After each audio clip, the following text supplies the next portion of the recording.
Hello friends, welcome to కీర్తి వంటిల్లు. ఈరోజు మన రెసిపీ వచ్చేసి ఆశీర్వాద్ గోధుమ పిండితో స్పాంజీ కేక్ ఎలా చేసుకోవాలో చేసి చూపించబోతున్నాను.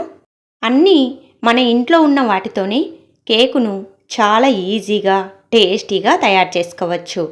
ఇప్పుడు స్పాంజీ కేకుని ఎలా తయారు చేసుకోవాలో చూసేయండి. ముందుగా ఒక మిక్సీ జార్ తీసుకోండి.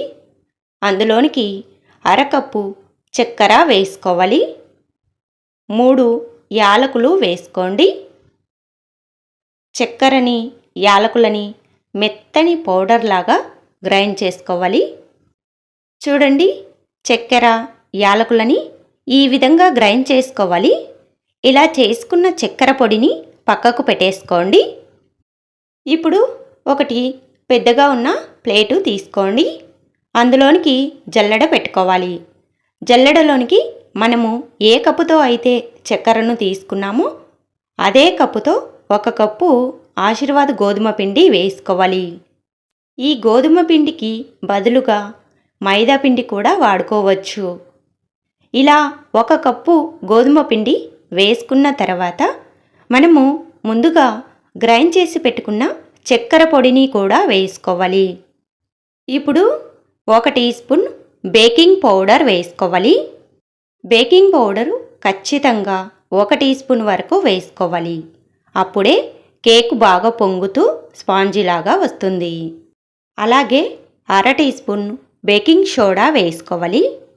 చిటికెడు సాల్ట్ వేసుకోవాలి. ఇప్పుడు వీటన్నిటిని బాగా జల్లించుకోవాలి. బేకింగ్ పౌడర్ వేరు, బేకింగ్ సోడా వేరు. బేకింగ్ పౌడర్ని ఎక్కువగా కేకులలో, బాదుషాలల్లో ఉపయోగిస్తారు. ఈ బేకింగ్ పౌడర్ ఎక్కువగా బేకరీల్లో దొరుకుతుంది. అలాగే బేకింగ్ సోడా అంటే మనము డైలీ చేసుకునే బజ్జీలలో, దోశలలో, వడలలో వేస్తాము కదా, దానిని బేకింగ్ సోడా, వంట సోడా, సోలా పొడి అంటాము. పిండిని, చక్కెర పొడిని ఇలా ఖచ్చితంగా జల్లించుకొని తీసుకోండి. ఇలా జల్లించుకొని తీసుకుంటే కేకు చాలా బాగా వస్తుంది.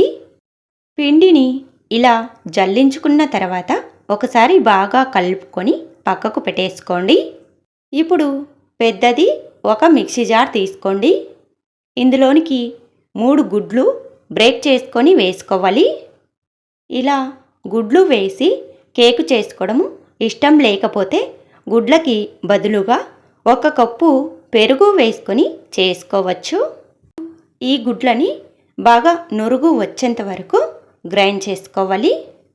2-3 నిమిషాల పాటు మిక్సీని హై స్పీడ్లో పెట్టుకొని గ్రైండ్ చేసుకోండి. గుడ్లని ఇలా నురుగు వచ్చేంత వరకు బాగా గ్రైండ్ చేసుకున్న తర్వాత ఇందులోనికి 1/2 కప్పు నూనె వేసుకోవాలి. వాసన లేని నూనె ఏదైనా వేసుకోవచ్చు. పల్లి నూనె, నువ్వుల నూనె కాకుండా మిగతా నూనె ఏదైనా వేసుకోండి. అంటే ఫ్రీడమ్ ఆయిల్ కానీ, పామాయిల్ కానీ వేసుకోవచ్చు. నూనె వేసుకున్న తర్వాత మళ్ళీ గ్రైండ్ చేసుకోవాలి. గుడ్ల మిశ్రమంలో నూనె బాగా కలిసిపోయేలా గ్రైండ్ చేసుకోవాలి. ఇలా బాగా కలిసేలా గ్రైండ్ చేసిన తర్వాత ఈ మిశ్రమాన్ని ఒక పెద్దగా ఉన్న మిక్సింగ్ బౌల్లోనికి వేసుకోవాలి. ఇప్పుడు మనము ముందుగా జల్లించుకొని పెట్టుకున్న పిండిని కొద్ది కొద్దిగా ఈ గుడ్డు మిశ్రమంలోనికి వేసుకొని విస్కర్తో కలుపుకోవాలి. ఒకేసారి అంత పిండి వేసుకొని కలుపుకుంటే సరిగ్గా కలవదు. కాబట్టి కొద్ది కొద్దిగా పిండి వేసుకుంటూ కలుపుకోండి.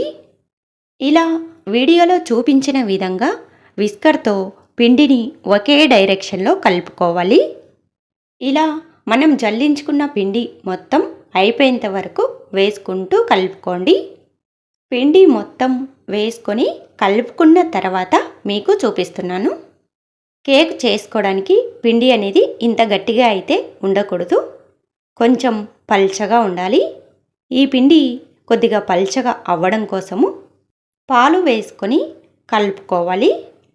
కాచి చల్లార్చిన పాలు కానీ, పచ్చి పాలు కానీ తీసుకోండి. ఇలా కొద్ది కొద్దిగా పాలు వేసుకుంటూ పిండిని కొంచెం పల్చగా వచ్చేలా కలుపుకోవాలి. ఇలా తగినన్ని పాలు వేసుకొని కలుపుకోండి.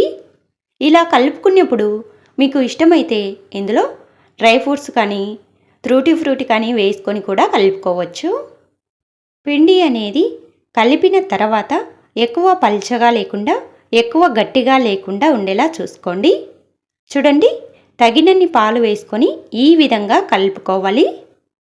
ఇలా పిండిని తీసుకొని పైనుంచి జార విడిస్తే లేయర్ లాగా పడాలి. ఇలా కలుపుకుంటే కేకుకి పిండి కరెక్ట్గా కలుపుకున్నట్టు. పిండిని ఎక్కువ గట్టిగా కలుపుకుంటే కేకు కూడా గట్టిగా వస్తుంది. మరీ పల్చగా కలుపుకుంటే కేకు ఉడకటానికి ఎక్కువ టైం పడుతుంది. కాబట్టి పిండిని ఈ విధంగా కలుపుకోండి. ఇలా కలుపుకున్న తర్వాత ఈ పిండి గిన్నెని పక్కకు పెట్టుకోండి. ఇప్పుడు కేకుని ఉడికించుకోవడానికి అడుగు సమానంగా ఉండి కొంచెం లోతుగా వెడల్పుగా ఉన్న గిన్నెని తీసుకోవాలి. లేదంటే మీ దగ్గర కేక్ మౌలు ఉంటే అది తీసుకోండి.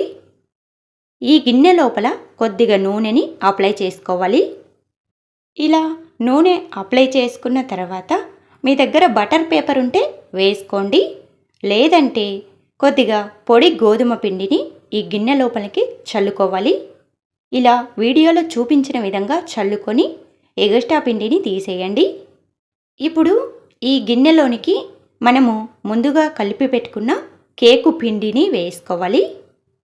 పిండి మొత్తాన్ని ఇలా గిన్నెలోనికి వేసుకున్న తర్వాత పెద్దగా ఉన్న సూది కానీ పుల్ల కానీ తీసుకొని పిండి లోపల ఇలా రౌండ్గా వీడియోలో చూపించిన విధంగా కలపండి. ఇలా కలుపుకోవడం వలన మనం వేసుకున్న పిండిలో ఎయిర్ బబుల్స్ ఏమైనా ఉంటే పోతాయి. ఇప్పుడు ఈ గిన్నెని పక్కకు పెట్టుకోండి. ఇప్పుడు స్టవ్ ఆన్ చేసుకొని స్టవ్ పైన ఇలా పెద్దగా ఉన్న కడాయిని పెట్టుకోండి. ఈ కడాయి లోపల ఒక స్టాండు పెట్టుకోవాలి. స్టాండు లేకపోతే ఒక ప్లేట్ అయినా పెట్టుకోండి. ఇప్పుడు ఈ కడాయికి మూత పెట్టేసుకొని 2 నిమిషాలు హై ఫ్లేమ్లో వేడి చేసుకోవాలి. కడాయిని 2 నిమిషాల పాటు ఇలా వేడి చేసిన తర్వాత మూత తీసి స్టవ్ని లో ఫ్లేమ్లో పెట్టుకోవాలి. ఇప్పుడు మనము ముందుగా కేకు బ్యాటర్ వేసి పెట్టుకున్న గిన్నెని ఈ కడాయి లోపల ఉన్న స్టాండు పైన పెట్టుకోండి. ఇప్పుడు ఈ కడాయి లోపల గాలి బయటికి రాకుండా మూతని బాగా పెట్టేసుకోవాలి. ఈ మూత పైన ఏదైనా చిన్నగా కొంచెం బరువుగా ఉన్న వస్తువుని పెట్టుకోండి. ఇలా పెట్టిన తర్వాత టైం పెట్టుకొని సన్నటి మంట పైన 35 నుండి 40 నిమిషాల పాటు ఉడికించుకోవాలి. మధ్య మధ్యలో మూత అసలు తీయకూడదు. మూత తీశారంటే కేకు సరిగ్గా పొంగుతూ రాదు. మీరు చేసిన కేకు ఉడికిందో లేదో చూసుకోవాలి అనుకుంటే 30 నిమిషాల తర్వాత మూత తీసుకొని ఒక చాకు కానీ పుల్ల కానీ కేకు లోపలికి గుచ్చి చూడండి. కేకు ఉడికితే పిండి అంటుకోకుండా వస్తుంది. ఉడకకపోతే పిండి అంటుకున్నట్టుగా ఉంటుంది. అలా పిండి అంటుకున్నట్టుగా ఉంటే మళ్ళీ మూత పెట్టుకొని 5 నిమిషాల పాటు సన్నటి మంట పైన ఉడికించుకోండి. ఇలా చేశారంటే కేకు చక్కగా ఉడుకుతుంది. ఇక్కడ 40 నిమిషాల తర్వాత మూత తీసి చూపిస్తున్నాను. చూడండి, కేక్ అనేది చక్కగా ఉడికిపోయింది.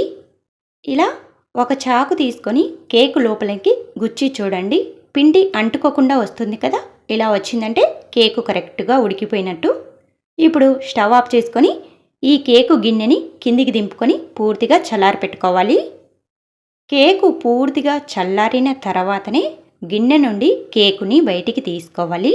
వేడిగా ఉన్నప్పుడు తీశారంటే కేకు విరిగిపోతుంది. కేకు పూర్తిగా చల్లారిన తర్వాత చాకుతో ఇలా చివర అంచులు కొద్దిగా లూజ్ చేసుకొని ఆ తర్వాత కేకుని బయటికి తీసుకోవాలి. ఇలా చేసుకున్న కేకుని ఒక ప్లేట్లోనికి పెట్టుకోండి.